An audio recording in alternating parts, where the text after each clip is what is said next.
آپ صلی اللہ علیہ وسلم کی لمبی حدیث ہے، فرمایا ان الفساق هم اہل النار، فاسق جہنم میں جائیں گے۔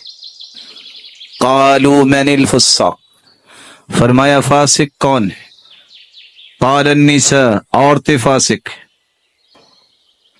صحابی پریشان ہو گئے، صحابہ کرام نے سوال کیا یا رسول اللہ ألسنا أمهاتنا وبناتنا وأخواتنا، آپ نے فرمایا کہ عورتیں فاسق ہیں اور جہنم میں جائیں گی، عورتیں تو ہماری بھی مائیں بھی عورتیں ہیں، بیٹیاں بھی عورتیں ہیں اور بہنیں بھی عورتیں ہیں۔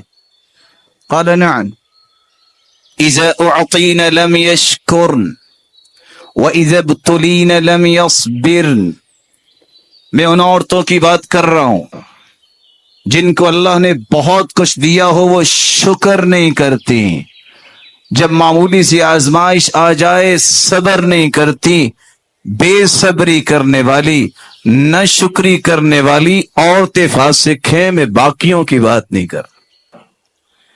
رسول اللہ صلی اللہ علیہ وسلم نے فرمایا انی رأیتکن اکثر اہل النار، اور تو میں نے دیکھا کہ اکثر تم جہنم میں جر رہی ہو۔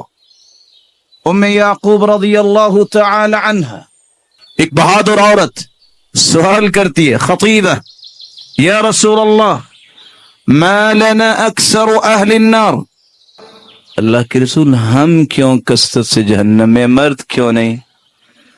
آپ نے فرمایا تکثرن اللعن وتکفرن العشیر، تم لعن تان زیادہ کرتی ہو اور خامدوں کی ناشکری کرتی ہو۔ چھوٹی سی بات ہو پڑوسن سے دو چار گھنٹے گالیوں لعن تان میں گزر جاتے ہیں۔ سنا تو تھا یہ دیہاتوں میں ہوتا ہے، لیکن آج یہ مصیبت شہروں میں آ گئی، وہاں بھی لوگوں کے وہ انداز زندگی تبدیل ہو گئے۔ چھوٹی سی بات ہوگی ایسی جوش سے گالیاں اور لعنتیں سننے کو ملتی ہیں، ایسے تو خطیب خطبہ نہیں دیتا،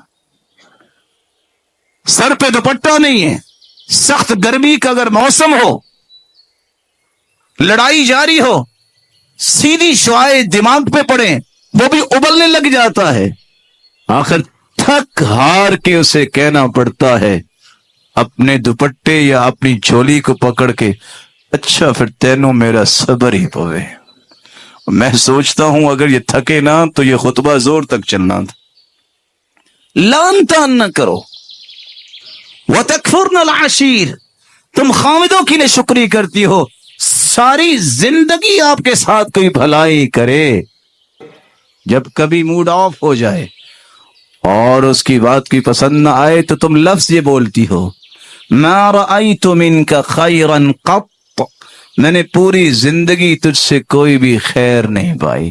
یہ ناشکری ہے، اس ناشکری اور اس لعن تان کی وجہ سے، اور دوسری حدیث میں بے صبری کی وجہ سے جہنم میں اکثر عورتیں جائیں گی۔ علاج کیا ہے؟ آپ صلی اللہ علیہ وسلم نے دو علاج بتائے، اکثرن الاستغفار، کثرت سے استغفار کیا کرو اور صدقہ کیا کرو تاکہ یہ تینوں مصیبتوں سے تم بچی رہو۔ اللہ عز و جلال مومنہ عورتوں کی حفاظت فرمائے۔